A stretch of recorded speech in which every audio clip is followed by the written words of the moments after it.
When I was growing up, I just wanted to draw for a living, right? I never even allowed myself to see that as a possible future. There was no potential career in drawing every day. And so the fact that I can come into work and I literally sit down and I draw pictures every day, it's like bliss. I made it. I made it by making it. Hi everyone, I'm Jamie. I'm Amy, and this is Clever. And today we're talking to Bobby Hundreds of the Hundreds Streetwear brand. In addition to being a champion of streetwear, he's also an illustrator, writer, photographer, designer, and author. And he's got a law degree. I know. And law school is where he met Ben, his business partner in the Hundreds. But before that, back in the early 2000s, Bobby started blogging, and his blog and his voice gained a following. In 2003, he and his partner launched the Hundreds with only a fistful of dollars, a box of t-shirts, and a friend with a silk screen. And there's a documentary about streetwear he's been working on, plus a forthcoming book. He's got a fantastic story, so let's hear it from Bobby.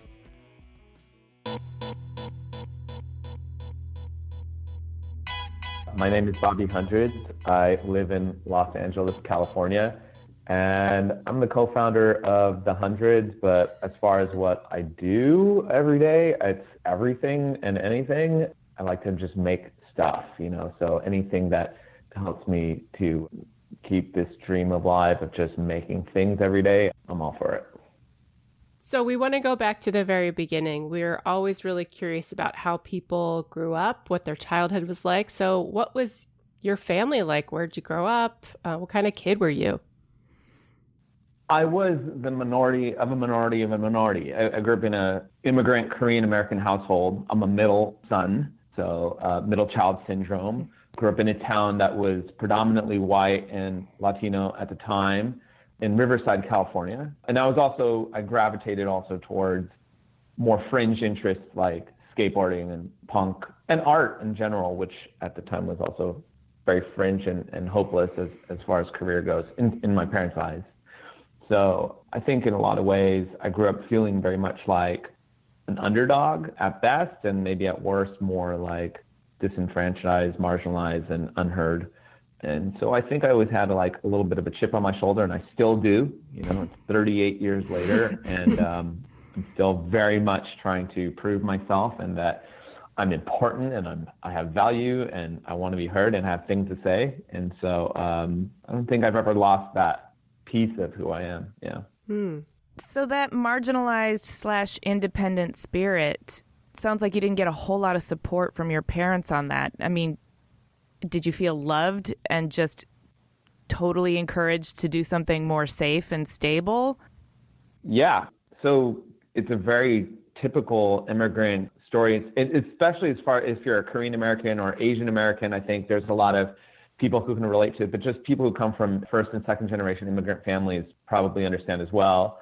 America is a very special place, and people come here from around the world from different cultures and cultural mindsets. Like if you're coming from Asia, you have a very Confucian mindset that is not so much about like individuality and like pursuing your own passions. And that's very much the American dream. And that's why I love living here. And I'm so grateful that my parents even came here to begin with. So yeah, in that regard, I'm forever indebted to them. And I feel like they love me in the sense of they sacrifice everything to provide a better future for their children.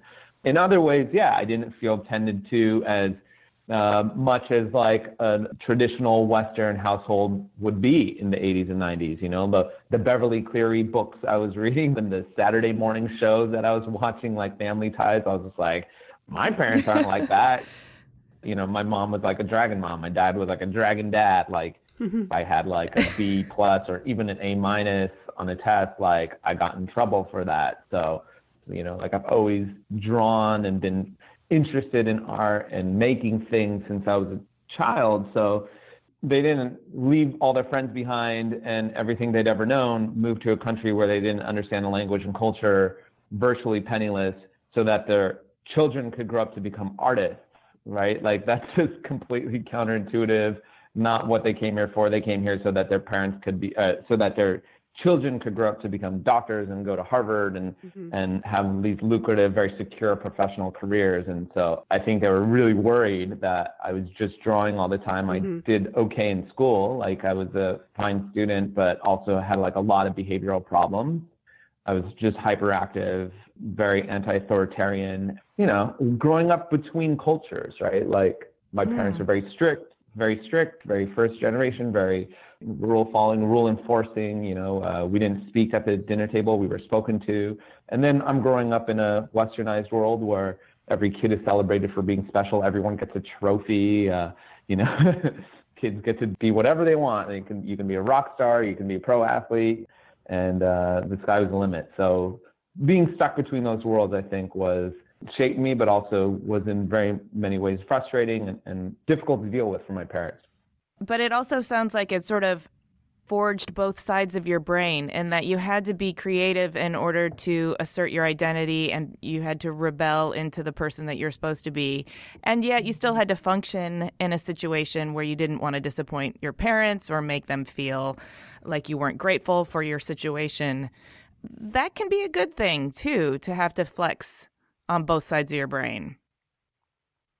You know, look, in hindsight, I don't regret anything. Right. You know, I grew up, we had a very tense relationship growing up. As soon as I could move out of the house, I left. And for many years, it was a pretty cold relationship between my parents and I for a number of reasons, like even more personal, deeper reasons, traumatic experiences as well. You know, but still, you know, I don't blame them. I think it's very difficult to move to this country again with nothing. You know, like they were scared and didn't understand the culture and just really were doing everything they could to survive. I can't really blame them for that. Like I can't blame them for the way they reacted or the fears that drove them to control and discipline us in certain ways, because they didn't know what was going on. And I grew up like spoiled with everything I pretty much needed. I was well fed.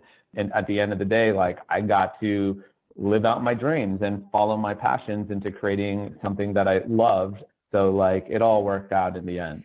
It sounds like it did. And it also sounds like you have the view that we all get to at some point, which is that our parents were just doing the best they knew how to do at the time.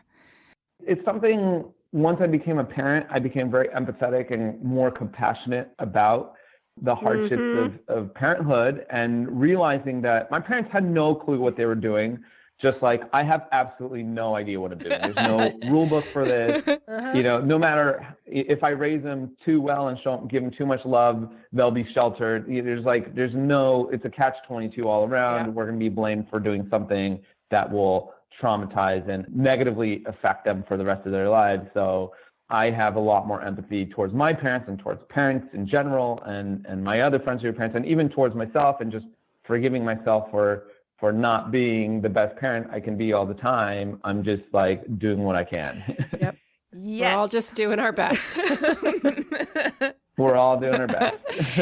So I'm really curious, because you talk about community a lot and building community and the community of streetwear, and you've also talked about being marginalized in your youth. Is there something you can pinpoint, a formative experience or some origin of your love of building community that you can tell us about, that from your adolescence or something? Absolutely. So again, growing up a brown person in my community where there weren't a lot of people who looked like me, Asian, let alone Korean, I already felt like I didn't belong in many ways, whether that was put onto me by the culture and media or whether that was just me in my own head. I didn't feel like I necessarily fit in, especially in the 80s. Everyone cool was blonde, blue-eyed, and beautiful. And, there weren't a lot of people that looked like me in mainstream culture or just running the world in general. And so I gravitated towards communities that kind of embraced people like me that were quote unquote an outcast or even like an iconoclast, right? So that would be like the skate culture, because the skate culture was very much like a minority culture, right? Even though in the 80s it kind of got a little bit mainstream and blown out with the Bones Brigade and Tony Hawk and pool skating and all that. By the 90s, it was pretty much a dead industry, kind of like a forgotten subculture in a lot of ways, in terms of the fashion, in terms of like the companies, they didn't really exist. There wasn't really much of a business around it. So the people who were really into it were people who didn't necessarily fit in elsewhere. We were square pegs, and we were looking just for other square pegs to relate to. And so skateboarding provided that for me, and the hardcore scene provided that for me. So just growing up in the Southern California hardcore scene, hardcore by its very essence is a music genre that's not capable of going mainstream. It's not pleasant to hear on the radio, so it'll never make the pop charts. It's almost like built in a way to be defiant and not to fit in. So it attracts a lot of people who haven't found their place in other genres. They don't feel like the popular jock at school. They're not the cheerleader that's listening to like Mariah Carey or whoever was the popular artist of the time. And so like all those kinds of worlds, to me, those underworlds were really interesting and intriguing, because I knew that I would find some kind of brotherhood and sisterhood in these places, because these people didn't really fit into their schools and into their neighborhoods, and they would have less judgment and be maybe more open-minded and accepting of someone like I was. So in that way, those communities provided me with so much identity and taught me so much about myself, that when we were building our brand with the Hundreds, the entire concept and ethos behind it was distilled from what I had gained from growing up in the hardcore scene and growing up in skate and growing up in these smaller subcultures that really were open to being inclusive, which is interesting because streetwear in many ways is an exclusive arena, but the way that we wanted to visualize our brand and the way we wanted to construct our identity as a brand was to be embracing, and just like how I remembered those scenes were to me growing up. I'm starting to get a picture of somebody who's very careful in that sort of gray area between two extremes. In other words, your parents had a very strong cultural suggestion for how you should grow up, and you went off in another direction, and yet you're able to straddle both. And then in streetwear, you've also been able to maintain the inclusive sentiment that's so important to you while you're establishing yourself in an arena that prides itself on exclusivity. Yeah, I would say you're absolutely right. You know, and every personality test I ever take, every Myers-Briggs, every whatever, I'm always straight down the middle. I'm not really necessarily one extreme or the other, even though I think of myself as being on some pole, but really most of the time I'm trying to bridge divides.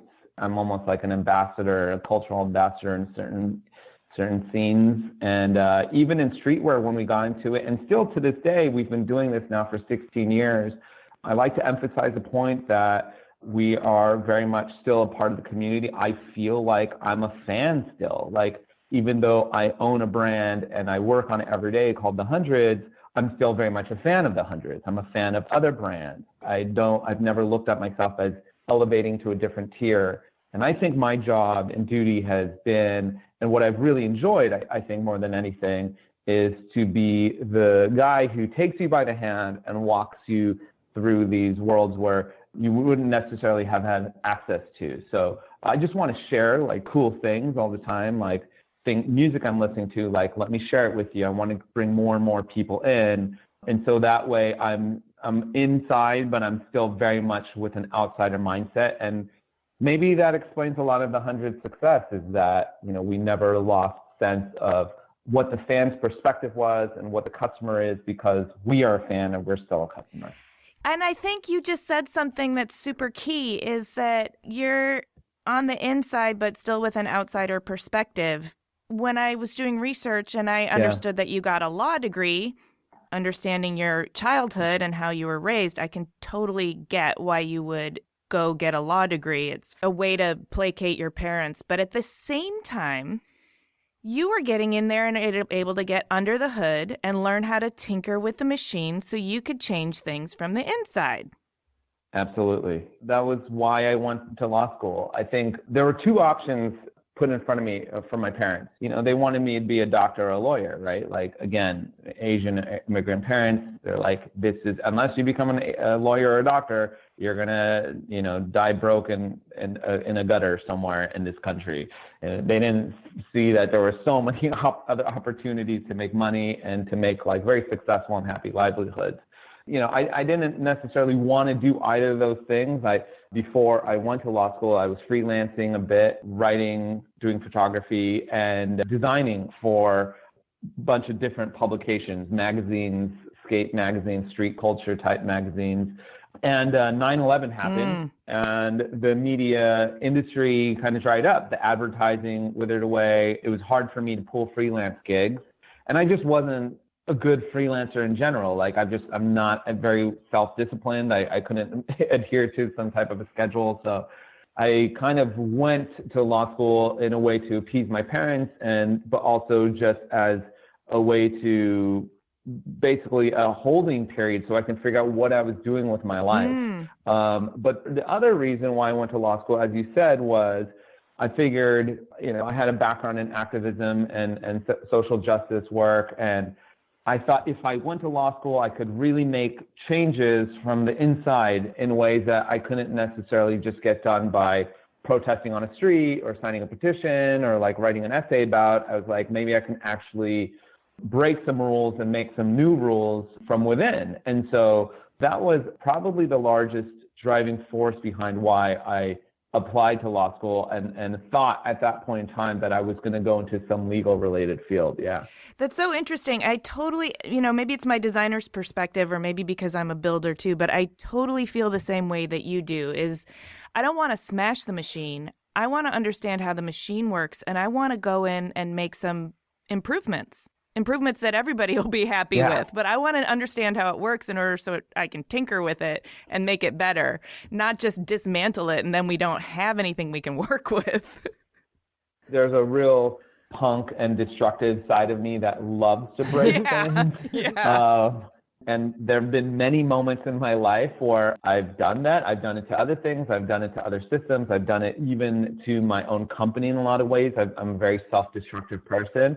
And then there's another side of my personality that understands that isn't the most effective way for me. I think there is a place for that and a need for that. For me, I haven't seen large long-term benefits of working that way. And so I always end up back in a place where I'm like, maybe I need to rethink my approach and do it from within. And probably, as you can guess, the most relevant modern example of that is just politically what's happened over the last 2.5 years in this country under this new administration. I think there was a period of time where I was just like, I want to break everything and destroy, and I'm angry, which a lot of people went through for the first year. And I think myself and many others are also now getting to a place of like, okay, we got that out. Like, let's actually make some positive, substantive change in a way that has longevity and is sustainable. Yeah, let's build some new shit. Some shit that's better. Absolutely. I've definitely seen that shift as well.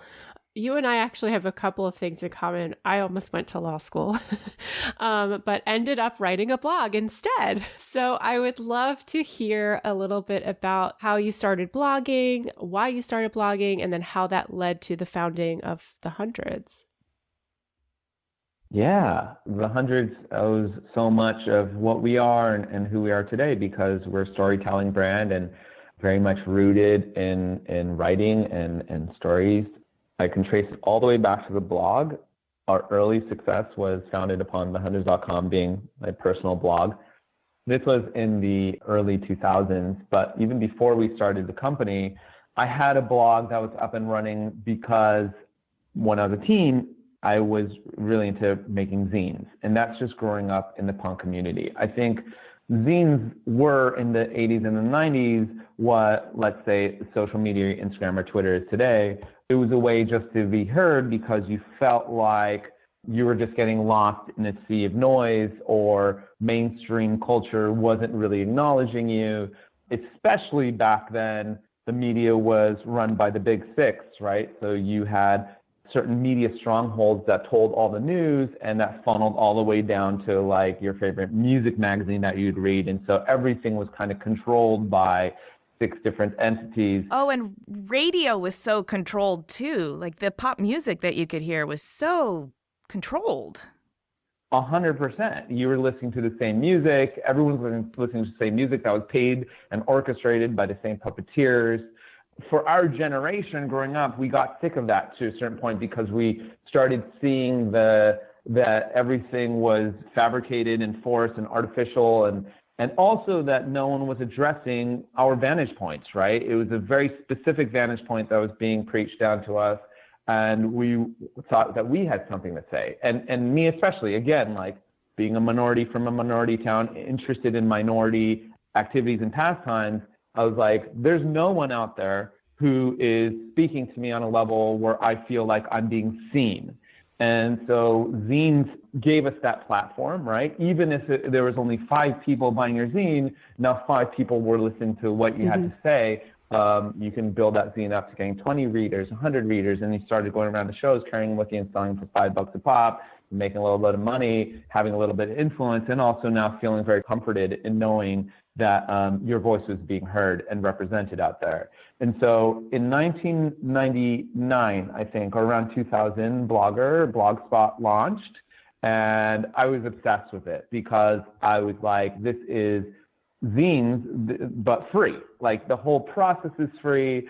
It's digital, and I can pass this link around to everyone who has access to the internet, who was everyone cool and relevant at that time. I had this blog that was up and running for a few years where it was just my journal. You know, there was no like Google Analytics. It's really hard to tell how many followers you had or who was reading. It didn't really matter. I was just kind of, as you recall back then, like we were just typing into a void, and we're doing it because we loved it and we wanted to express ourselves. And it was like, here, read my diary. When Ben and I started the Hundreds in 2003, again, the ethos behind it was very punk-minded. And so I wanted to be the world's first transparent apparel brand. You know, it was streetwear as a term wasn't even really being used yet. And the idea of what streetwear was still formulating in a lot of ways, but an idea of an independent clothing company where you knew everything about the people behind it to the very second. Like you can see what I ate for lunch today all the way to the music I'm listening to this week. I want you to know as much about me as possible, just so that like there's real honesty and truthfulness in this exchange. Up until that point, the clothing companies I supported, like Stussy and Fresh Drive and Extra Large and Supreme even, like I loved these companies and brands. I thought they were so cool in terms of their offerings, but I wanted to know more. Just like when I would go to a punk show and listen to a band, afterwards I could engage with that band. I could talk to the singer. I could hang out with them at the cafe afterwards and ask them about their politics. I was like, why doesn't that exist for a company as well? Again, this was very far pre-social media, and so I used my blog in a way where it would be considered what Instagram is today. Like I was literally updating 3-4 times a day, going back to my room, uploading to an FTP server, using a Dreamweaver, like revamping the website like twice a week, like just changing it, hacking the site, new splash pages. It was just very active and dynamic. It was just like this river of transmission between me and the customer. And so from the very first day, it felt very communal. It felt like very much like we were on the same level, on the same plane. And the kids were there along for the ride and felt as much ownership in this company as we did. Yeah, you know, that's you building a bridge again, I really think. And I think the authenticity that is the punk movement, the DIY kind of scrappiness, has always been weary of posers, because anybody who's not willing to live in the fringes and endure and share in those stories and partake in the hardships that are real in terms of rebelling against the status quo. If you're just going to show up and be a tourist in our scene, then we naturally have to be suspicious of you. So transparency and authenticity is something that's organic to that movement. It's because, like, you can be whoever you want to be. We just need to know that it's authentic. Yeah. You being so transparent with building a brand was also, it sounds to me like it's you saying, hey, there's no reason why we can't build a community that also has commerce built into it, but it's not necessarily about the commerce. It's not about selling as many T-shirts as possible as it is about telling this story and using T-shirts as a bridge to connect people. 100%. Yeah. We had this mantra of people over product.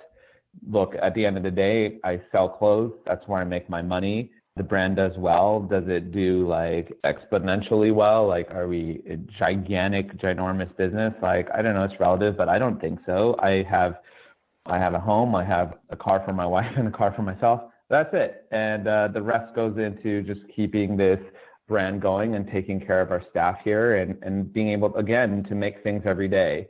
As far as like my happiness and success with this company, nothing rivals like that first high of like selling one T-shirt. That joy of being able to make something, being able to pay my rent, and also going out to the world and seeing that it has some kind of an impact or effect on even just one person. Like, if it affects one person to me or it affects like a billion people, to me, it honestly doesn't really make much difference. It's just like, okay, I'm not alone. Like, that's what I'm always searching for, is just a connection. So if I can put one thing out there and to let me know that I'm here, I'm grounded on this earth, I have a purpose, I did something that changed someone's opinion or like made someone's life better in any type of way, then like I did my job for the day. And I don't know, I'm not a numbers guy, I'm not good with metrics. And so again, you can tell me I sold $100 million this year or I sold like $1 million this year. And I'm like, I don't care. Like, it's great just as long as I can pay my mortgage, pay for my children to eat, and I get to do this every day. I'm very good with that. I hear you. I know Jamie and I kind of started this podcast for the same way, and Jamie has her reasons for starting her blog. But yeah, you said typing into the void. We're having this conversation, and right now it's just the three of us, but we know we're going to send it out there into the world, and people are going to be impacted by it, and we're going to be building a bridge in some way. And I love, love, love that. I want to get back to you and about this documentary that you released recently that's sort of a love letter to streetwear. 6 or so years in the making, called Built to Fail. That's such an epic project, and I'm a fan of documentaries, and obviously for a storytelling guy and a storytelling brand, I guess this makes sense, but it's not a garment. So help us understand how you took on that project and how it came together. First, you're going to be crushed because I'm going to preface this entire story by saying this movie will probably never come out. And that's also part of the journey of this story. And it's a bummer for everyone else who is looking forward to seeing it. But as far as like what the entire project meant for me, it's actually, I learned a lot, which is really all that it was about. But yeah, 6 years ago, I had this idea. Basically, I'd written this list for Complex at the time called the 50 greatest streetwear brands. It was very subjective, is my opinion. It was also contingent upon my definition of what streetwear is, because no two people have the same idea of what streetwear is. Like, some people would say it's it's P&B and 555 Soul if they grew up on the East Coast in a certain period. If you grew up on the West Coast in the 90s, you would say extra large and fucked. If you grew up in the 2010s, you wouldn't even acknowledge those brands. You would say that streetwear was like the Hundreds and Crooks and Castles. And then there are people from the 60s and 70s who say like streetwear was Pachuco Zoot Suits and, New York street gangs and stuff like that. So the idea of what streetwear is, the definition of it is so amorphous that when I released that list, there was a lot of controversy and a lot of discussion about it because people were saying, well, this isn't how I would write my list, and this is not what I would say streetwear is. And so it sparked this idea in my head of, okay, this list was my interpretation of what streetwear is. Now I want to know what everyone else's streetwear interpretation is, because I've dedicated my life to working in this world, in this space of streetwear, yet no one can tell me what it actually means. It's kind of a weird existential crisis that I have. Like, imagine if, you both work in design, but no one could actually tell you what design is, and it doesn't actually exist in a lot of ways.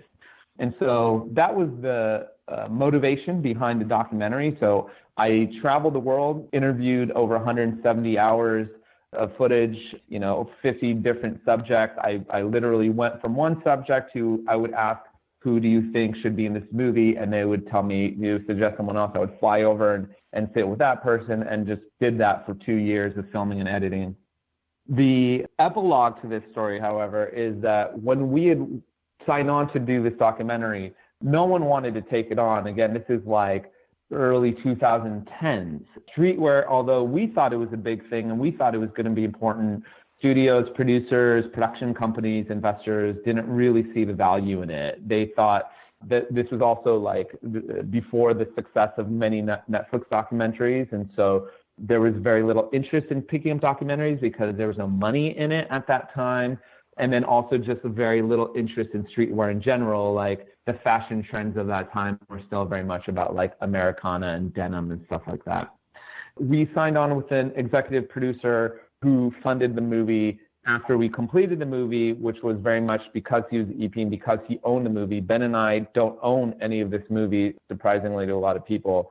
It was on him to go out and sell it. He never got the value he was looking for against the movie. And then once he did find a deal, 2 days later, the allegations against Russell Simmons broke, and Russell Simmons is a central character in the movie, and so the deal fell through. That's where the story is at now. It's still sitting there. It premiered at the LA Film Festival, not last year, but the year before. Was it last year? I don't remember anymore. Did really well. Everyone who has seen it loves the movie. It's extremely important. I have an interview with Tommy Hilfiger in there who says he invented streetwear. Russell Simmons supports that. You know, there's interviews with John Mayer talking about like his success and like his background in streetwear, which a lot of people don't know, A$AP Rockies. And, you know, it's a great film. A lot of pioneers, interviews you'll never get elsewhere, but as of now, it's shelved until we figure out a way to re-edit this movie and get Russell Simmons out of it and find a buyer. But it's sitting there. I think in the end it'll work out. I just don't think it's going to come out anytime soon. I think what's going to happen is I will take it back at some point, open it up, and then do like a modern edition, edit to the film with current interviews, and then basically it'd be like a 10-year project, which is totally fine with me. Like I'm in no rush. Well, that's a good attitude. I do think it's interesting with all the sort of social fallout that's happening. One thing that we're not really talking about is the creative projects that are the casualties of some of this stuff. Yeah. Hey, look, Russell Simmons is a monster. I didn't know. I don't want to support him or, make a movie where he looks important and valuable in any way because, he destroyed a lot of people's lives. So, like, screw that guy. I think it's really hard because like there's a lot of people who also made a really important creative contribution to a movement or a product or whatever and like really push the needle forward. Like what would we do if we found out Picasso was like some sort of Me Too monster? He's an asshole. Probably, right? Yeah, I think he is. At the same time, like how do you discount the importance of someone's work? Anyway, speaking of creative process, and this Built to Fail documentary is like the ultimate creative process, but I want to talk more about the Hundreds and the blog. You mentioned in the beginning that you can't really even describe what you do anymore, which is a challenge in the day and age of doing many, many different things on the internet. So I would love to hear a little bit more about how you develop a collection or how you approach a topic. As far as design process goes, from day one, any designer that comes on board, whether they're a graphic designer, apparel designer, if they're working in terms of visual communications in general, I tell everyone that everything here begins with a story. We're very much a narrative-based brand, and there's very much a purpose behind everything we do. So unless you have a sound reason, a story, a narrative that you can sell me against a design or a product being in existence, like I'm not going to support it. I don't care if it's on trend and we know we're going to sell hundreds of thousands of dollars of a piece.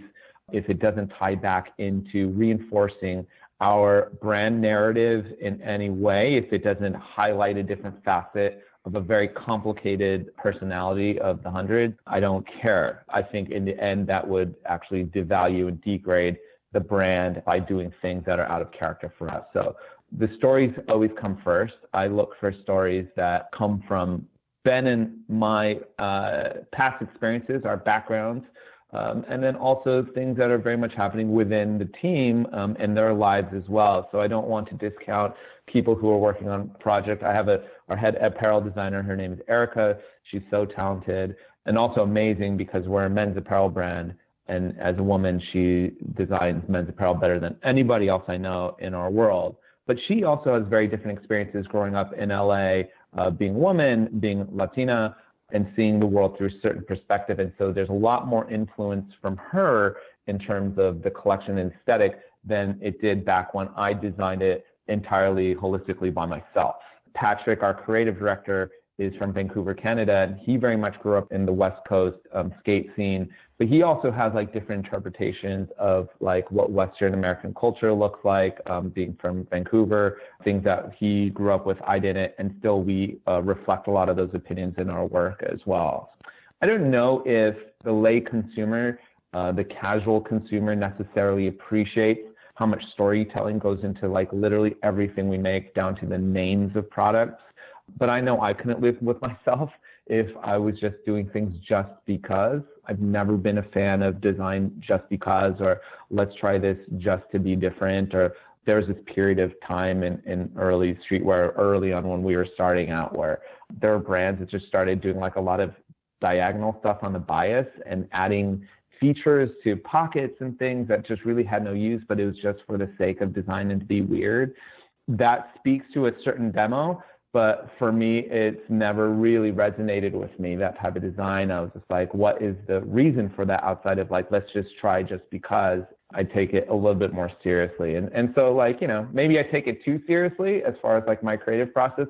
But when I look back on 16 years and the body of work of the hundreds, in my eyes, so much of it makes sense. So much of the things that we made back then can be worn today, and that was the point, to just kind of be a timeless brand in terms of like we don't exist within any time framework, but we just make good clothes that everything goes back to reinforcing a very strong core of what the hundreds message is.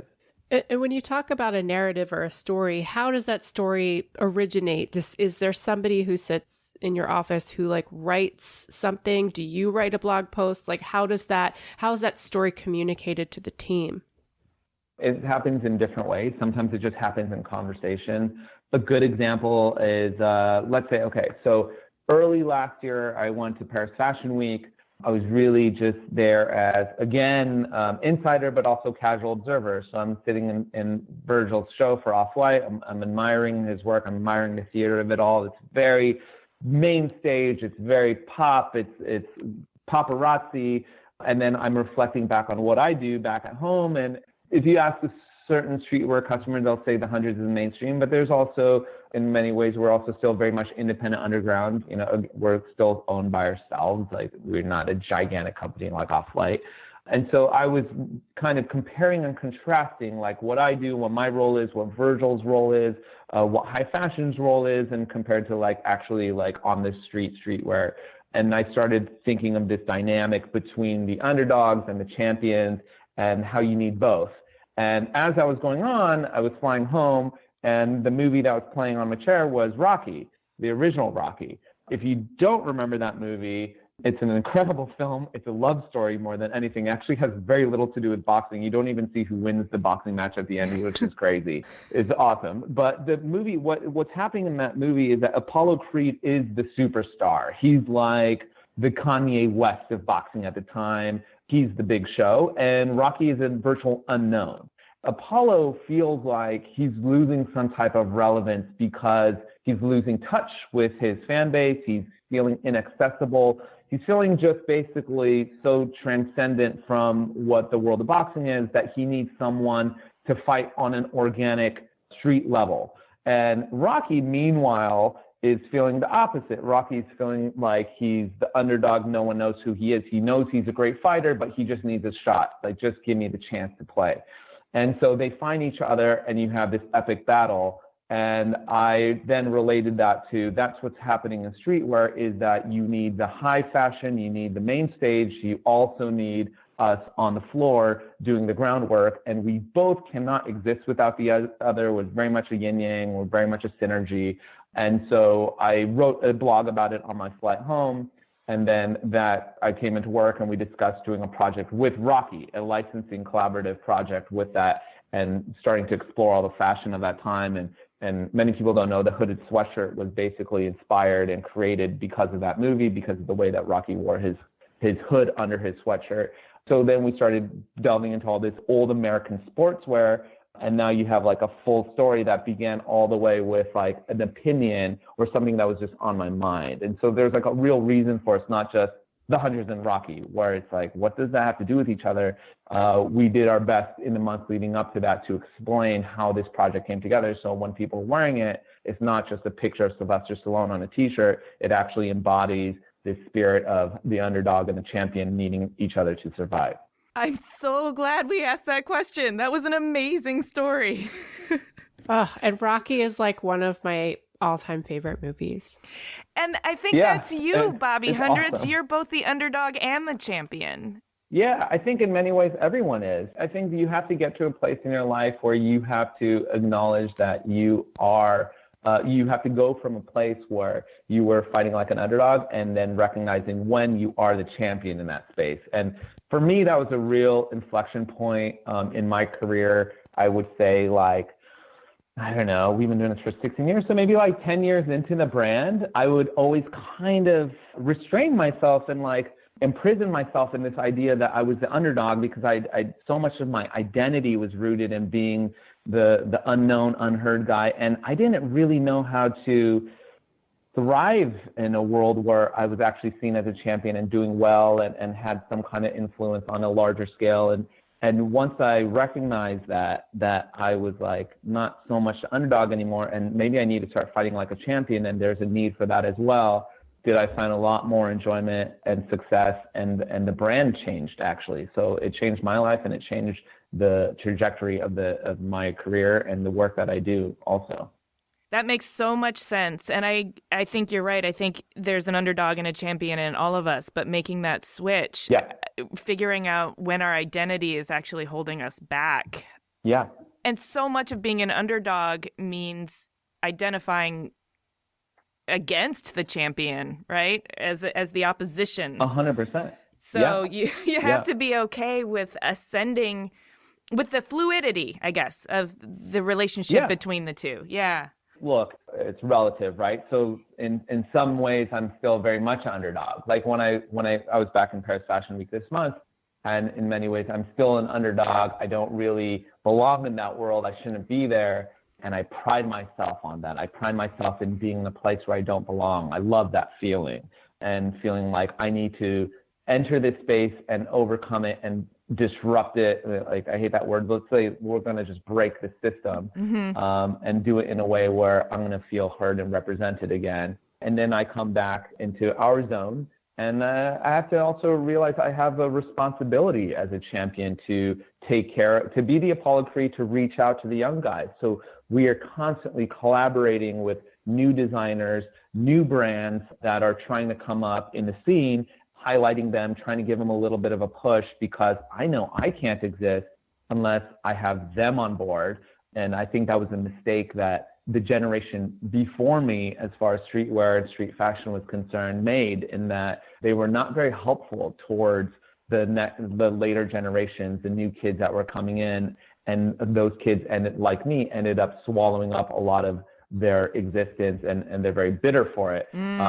I don't ever want to be that person. I never saw why that even needed to be. And I recognize that I need these small kids nipping at my heels, putting the pressure on me, constantly forcing me to reinvent myself and, not be lazy. Like, I need them to survive, and they need me to survive to just pave the way and represent a larger framework of what streetwear is. So it's an ecosystem, and you need to know where your place is. You need to know that everything you're doing is affecting someone else on the other side, and what they're doing is affecting you. And it's not just about you, and you didn't create your own success, and everything is related. And it's a humbling revelation to know at a certain point, like, look, I love this idea when we were starting, that every success was coming because we were just so great. And now I look back and I go like, no, it's actually because Kanye did something that year that looked like something we didn't trickle down to us, or we got a break on cotton sales that year, so we had like a little bit extra profit margin. And so like, there's like, some of it was due to like, sure, like my hard work, and like I thought of things in a certain way. but so much of it has to do with what everyone else is doing. And you just have to acknowledge that and know where you play. Well, you sound like you're pretty self-aware and also self-aware of the ecosystem within which you've been thriving. One thing that it's very comforting for people to relate to is some sort of fallibility. Is there a thing that hangs you up in your creative process? Is there something you get stuck on frequently? In a lot of ways, I know a lot of designers feel this. If I don't have the momentum in my life, I get very depressed and unhappy. I think as our world accelerates, as we all get better at what we do, we're dreaming bigger and faster, and we're trying to get to things in ways that are very unrealistic in terms of what we want out of life. Very impatient. It's probably the thing that I have the biggest problem with, that I am not good with just like pacing myself in a lot of ways. And so it's something that I'm constantly working on myself with. And then also just having patience with my team. Like, look, I'm a boss and I want my team to be at the same velocity that my brain is going. And when they're not, which is because it's impossible, I've very much become like a Steve Jobs character and angry and frustrated by the fact that we're not moving as fast as I want to.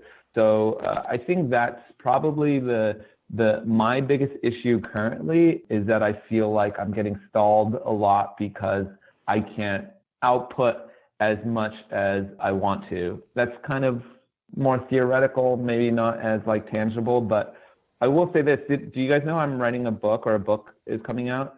I heard. Tell us. So I'm publishing a book in June. It's called This Is Not a T-Shirt.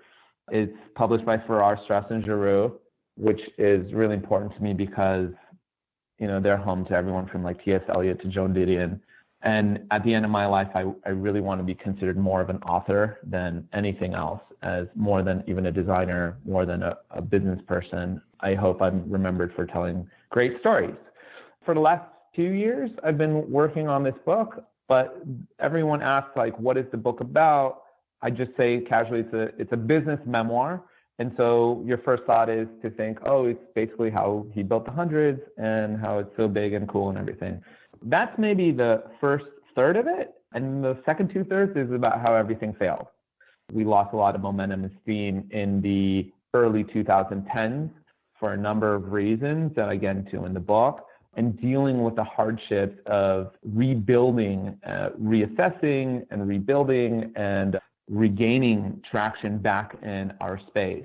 I think there's something going on in entrepreneurial culture. Like 5 years ago, you know, you had Sophia with Girl Boss on the cover, and it was very inspired. There's lots of cool career conferences, a lot of motivational, inspired stuff going on, TED Talks. And let's just say for the last 5 to 10 years, it's been more about inspiring people to follow their dreams and to take off on these certain career paths. From my perspective, what's been happening over the last couple of years is people are now hitting walls, realizing the hardships of what it's like to actually be an entrepreneur, the depression that comes with that, the struggle, the feeling like you're alone. I just wanted to address it because, especially in streetwear, we never tackle those issues. Everything looks glorious. It looks like there's all these wild kids running around making millions of dollars selling T-shirt brands on Shopify, when the truth is that it's a job like any other job, and there's ups and downs, and fashion has a lot of violent cycles. And to not consider that a failure, but more the breadth and the story of the entire brand's existence. Like, you need the peaks and the valleys, and like when everything was cracking and on fire and unstoppable, I was very uninterested in the brand. I was very depressed. I felt very much alone, and I hated what I did every day. And only when things became very complicated and difficult and they needed me back in the driver's seat did I find joy in what I did again. And so I just wanted to relate that. So that's basically the gist of the book, is understanding that sometimes you're just completely washed out and you're washed and you're unheard of, but you have to work yourself back. And when you come back, you're going to be even stronger. I love that. I'm in. I'm reading that book. Yeah, you've already sold me the book. Yes. Do you feel like in your life right now, you're, where you're supposed to be? And how do you know? I feel really good. I'm very content and happy. Not content in like a lazy way, but let's say I'm very appreciative of everything that I've been given. I have my health. I'm surrounded by good people. Again, like my goal in life was just to make stuff. Like, I know that sounds weird for kids today who their idols are like, driving Bentleys and have all this jewelry and they're famous or whatever. When I was growing up, I just wanted to draw for a living, right? Because my parents didn't allow that as an opportunity. I never even allowed myself to see that as a possible future. There was no potential career in drawing every day. And so the fact that I can come into work and I literally sit down and I draw pictures every day, it's like bliss. Like I made it, Yeah. Like, I don't know if kids will ever understand what that feels like, but it's a very little win for most people. But for me, like, I made it. I made it by making it. Like, I make stuff every day and I sell it to people, and it just blows me away that happens. I'm so, so grateful for that. And then on top of that, I get to work with incredible people. My team is superior. I have an amazing partner in Ben who allows me to even do this. So, like, look, my job today is to get to talk to you. You're awesome. I don't know. I think I'm where I'm supposed to be. Like, do I want more? Of course. It's why I get up in the morning. Like, I want more. I want to make more stuff. But I love where I am. I've always kind of loved where I am outside of, when I didn't feel connected to the brand in those years where we were having like a lot of crazy success. I have a question. It's sort of an existential question. Like, do you think your primary instinct, like the very first inclination in you, is that to trust or to doubt? Oh, wow. Going back to what I said earlier, I always feel down the middle with these kinds of questions. When you ask me, like, pick a certain, I'm always both. I don't know why my brain is like that, but, if you ask my wife, I'm very much a pessimist. She's like, oh my God, he's such a pessimist. I think I'm just more of a realist, but I think, yeah, maybe I am a pessimist. I just was always expecting something to go wrong growing up because things just often went wrong and I was probably scared. But in a lot of ways too, I'm very trusting, in my community and in people. I'm very forgiving in some ways, and in other ways I have a list of people that I hate and like, don't come near me, so I don't know. I'm like a little multiple personality, so I don't know where I stand in all that stuff, but it's probably contextual. I think it's worth considering. It doesn't sound like you're driven by fear so much these days. No. But do you think fear gave you a little bit of your hustle in the early years? Yeah, fear is such a great motivator. And fear, not like fear in terms of I'm going to starve to death, or fear that like, I made the wrong choice or anything, like more fear of, again, not being heard. Fear of not being heard, fear that my parents are right. The only way to make it in the world is being a doctor or a lawyer. Yeah. Fear that they're right. And not just my parents, but anyone. Right. Anyone who assumes or judges or makes a decision about me without my input on it, I'm going to prove them wrong. It's a very bratty way to be, but I'm still like that. If you go against me, like I'll almost like point prove you to the point where, it's self-defeating, like I'll point prove you just to prove that, and I have two brothers. I have an older brother and younger brother. They know all about that. They're just, here goes Bobby again on one of his rants. And I love it. I think it's hilarious. Now, when I was growing up, I was like super angsty and pissed off about it. But now I just do it because I think it's fun, like the sake of arguing and not even to win the argument, but just like being able to like use arguments and stuff. Like I love it. And that's, I probably would have made a good lawyer. I was just going to say that. Yeah. So besides your book, let's talk about the hundreds. What is a long-term goal for the hundreds? The first 10 years of the brand were kind of like a runaway success.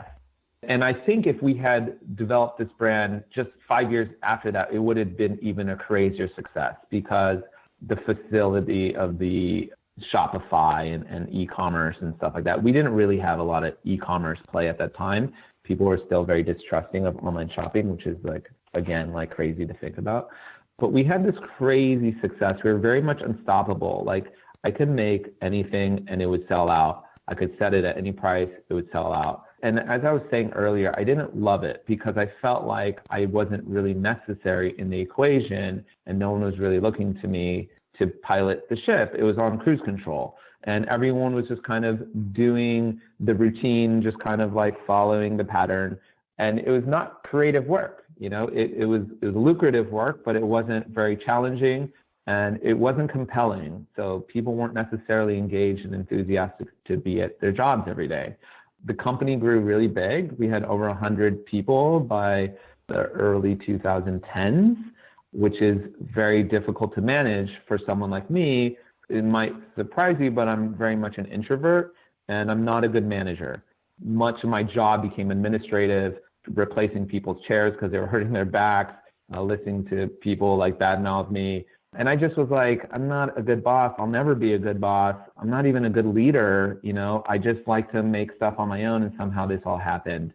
And so the company in a lot of ways got away from Ben and I.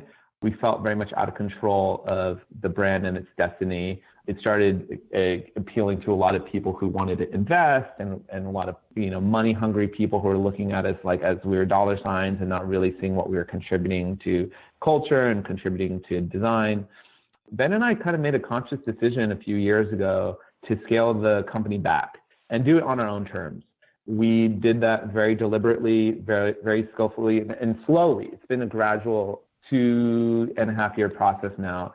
Where everything's just running more efficiently. We don't go on sale very much anymore. We don't make a lot of inventory. The business is very clean and efficiently run, and we're still in a way editing down to get it to a point where we feel like the staff is manageable. We're at like 40 to 50 now. It's like pretty much exactly right. We're making things that we're very much proud of. I know the names of all the products we make. I know how much of everything we make, which again, like it may sound strange, but there's many years where I was just like, I don't even remember making that because maybe I didn't make it, like a junior designer had made it and I never even saw it in the pipeline. So I'm very much connected back with the product again, my fingerprint on everything. I'm sitting in every design review and I'm so involved in the process and I have a lot of joy in that and the people on board in the company to feel my involvement again and love it. Separately, Ben and I, for the last 10 years, we've always kind of been incubating and like helping other brands and investing in other and partnering in other brands.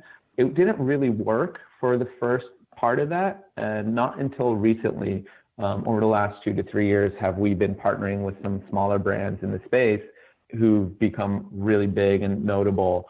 And so we found a new lane where we've basically developed a company that's like a machine that does all your work for you, where you can just have a brand, you can have the Instagram handle, you can do the marketing, you can be the face or whatever you want, enjoy the cool parts of it, the fun, sexy parts, and we'll take on all the unsexy stuff like logistics and shipping and accounting or like even like targeted marketing stuff. Like we do all of it in-house. I think there's a real need for that in not just streetwear, but just in any industry. It's very easy to start a business through a Shopify card, through an Instagram link. And if you just have like a good photographer and so you can make some product, it's really easy to make product now, where even back when we started, it was very hard to make product. And so young people are starting brands, finding success very fast, especially if they get a celebrity involved or endorsing it, making $1 million out the gate, first year. And then they hit a wall where they're like, I don't know how to actually build a proper business, or I don't care to build a proper infrastructure around what I do. And so we're like, just bring it over to us. And so we end up partnering with these small brands, and that's become a whole monster in itself. And it's been really fun. Wow. I love that too. I love that sense of community, like your dedication to, growing this community. I mean, it's lucrative. Obviously, it's like making a lot of money for everybody. But my favorite part about it is I get to work with these young designers who wouldn't necessarily be able to realize their potential or their dreams without us kind of coaching them and big brothering them along the way. And watching young designers, a new generation of kids kind of becoming important and contributing like amazing things to the culture, and just seeing like how excited they get by that, and knowing like I had a hand in that, even though my name's not anywhere on it. I don't need that. It's just more for me to know like it's our way of giving back also in a lot of ways.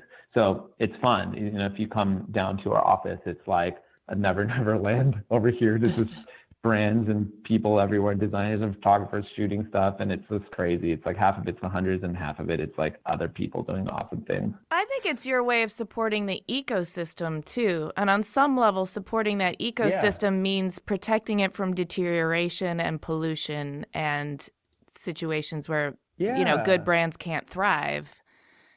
And so you're taking everything that you've learned and all the resources you have and putting it back into keeping the ecosystem thriving. And I think that's really beautiful. I didn't think about it like that, but yeah, this is like so refreshing. You guys are really smart. I'm learning so much by listening to you. I'm just learning so much.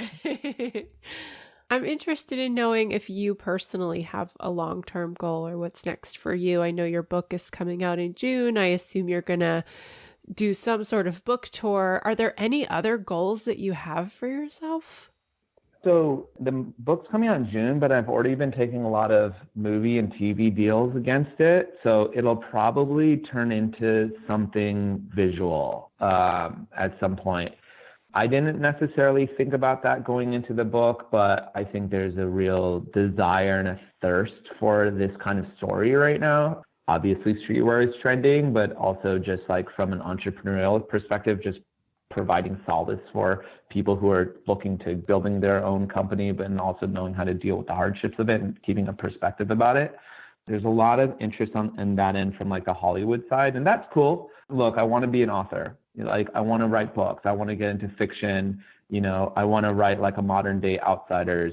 I want to write YA because I've always had, for whatever reason, a real heart for younger people, I think, and just teenagers and what young people go through. I think it was a difficult time for me, and I know it's a difficult time for them, and I feel like teenagers run the world. Mm-hmm. And so, I'll probably write stories for them, but, I just want to write a lot. Like the way that I felt about designing and the way that I still feel about design, like I got to design some t-shirts yesterday in the office, and it's like, I feel like I'm flying. Like when I'm in a real state of flow, like whether I'm surfing or whether I'm designing, like I always say it's the closest I'll ever feel to flying. Like I feel like I'm moving so fast and I'm free. Over the last 7 years, I'd say I've gotten that feeling from writing in a way that I never had before. And I think what a lot of that had to do with was enough people telling me like, hey, you're a pretty good writer, to allow myself to think of myself as a writer. Because before that I was like, no, I'm just a blogger. And they're like, no, you're actually like, you're a pretty good writer. Like you're a writer. And I'm like, oh, am I? And once I started saying like, yeah, I'm a writer, then I went out and I got the book deal. And then I was like, oh, okay, I can write. Like, let me write. That's kind of what I'm looking at for this next phase of my life. Maybe like the rest of my life is how can I write more and then build further content around that, whether it's film or TV or just a way for those stories to live on. But in a lot of ways, what the Hundreds is just like a giant book that I've been writing. And so that in itself is a story. So, my stories may end up turning into restaurant chains, and my stories may end up turning into books and movies, but I just want to keep writing stories and telling stories. We want that too. So our listeners will probably want to continue listening to your stories and finding out where they can get your book and everything. So can you list out where people can follow you on social media personally, and then also the Hundreds brand? You can follow me across all social channels at Bobby Hundreds, HUNDREDS. And the Hundreds is the same. It's the Hundreds across all channels.